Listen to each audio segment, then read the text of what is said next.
dhe deklaratën tjetër të kryeministrit Rama, sipas të cilit të gjitha arrestimet për korrupsion të një sistemi i cili vetëm ka prodhuar, po themi ne, akuza të forta, të ndjekura ose jo nga spaku, të çuara deri në fund apo jo, kjo është tjetër histori. Ndiqeni pak sipas tij është pikërisht ky sistem i cili do të sjell vota të tjera, shtatën. Jep dorëheqjen ke kryetarin e Bashkisë së Tiranës në burg skandal. Ku i ke parë ti Aslan këto dorëheqjet me asociacion, se nuk të kuptoj fare.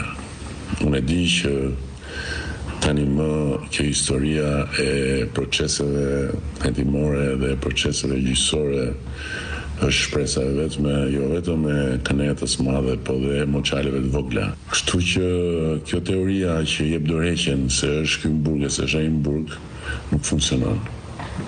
Fare. Hiç, zero. Dhe një nga arsyet që Partia Socialiste do marrë rezultatin më të mirë që ka marrë ndonjëherë në drejtimin tim është fakti se për herë të parë populli shqiptar po shikon një përpjekje serioze për të vendosur barazim para ligjit, me të gjitha problematikat që mund të ketë. Marash, e vendosa për të kuptuar se kryeministri rreket i thot shqiptarëve që zoti Dumani është duke bërë një punë shumë të mirë, që arrestimet që janë kryer dëshmojnë që drejtësia po funksionon, duke lënë të paprekur diskutimin se nuk është çështja e ndëshkimit, thjesht e ndëshkimit, por është çështja e sistemit i cili e prodhon të korrupsion, të cilin më pas jo ky spak, po çfarë do lloj institucioni drejtësie që të jetë nuk mund të shfaqet indiferent. Si të duket kjo linjë e zgjedhur nga kryeministri pikërisht më pak se 2 javë përpara datës së zgjedhjeve?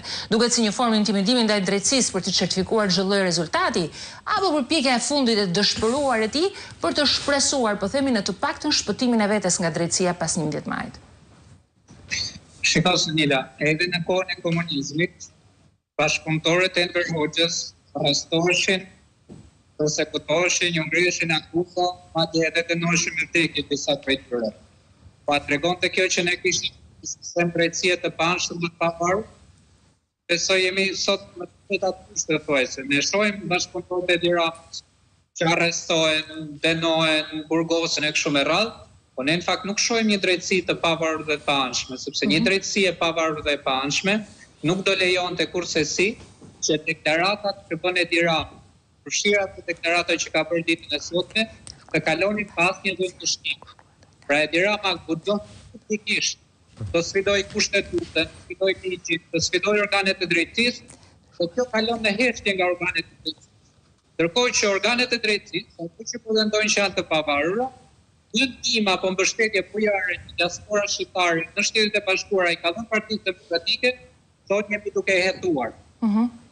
Ndërkohë që raportet po them për zgjedhjet nuk janë dorëzuar akoma në Komisionin Qendror të Zgjedhjeve. Dhe shpjegoj sot në Komisionin Qendror të Zgjedhjeve që të gjitha burimet e financimit të fshatës dorëzohen 60 ditë pas shpatjes së rezultatit kundërshtar.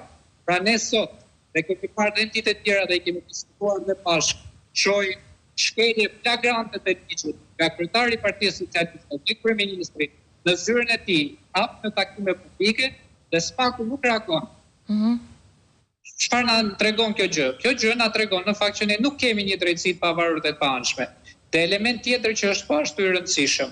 Cila është diferenca e këtij raportit paraprak të OSBE-t krahasimisht me raportet e tjera? Diferenca e këtij raporti krahasimisht me raportet e tjera është që e adreson përgjithësinë te Komisioni Qendror i Zgjedhjeve dhe të SPAK.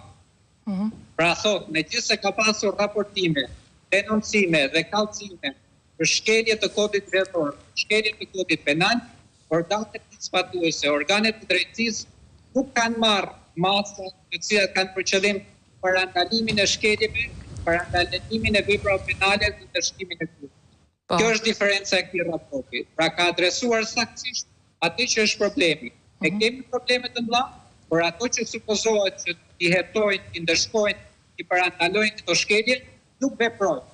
Heshtin përballë pushtetit të Edi Ramës dhe merren vetëm me gjëra kryesore apo krejtësore dhe kur i jep leje Edi Rama, arrestojnë edhe ndonjë bashkëpunëtor të tij. Se në një bashkëpunëtor i Edi Ramës Përveç lejeve që ka dhënë Edi Rama për Tani, nuk kemi parë as të arrestohet, as të ndërshkohet Në fakt, raporti OSBE-s i dashur Marash ka folur për arrestimin e liderëve të opozitës. Madje ka vënë theksin edhe tek mbyllja e TikTokut, që ndodhi eksaktësisht në fushatën elektorale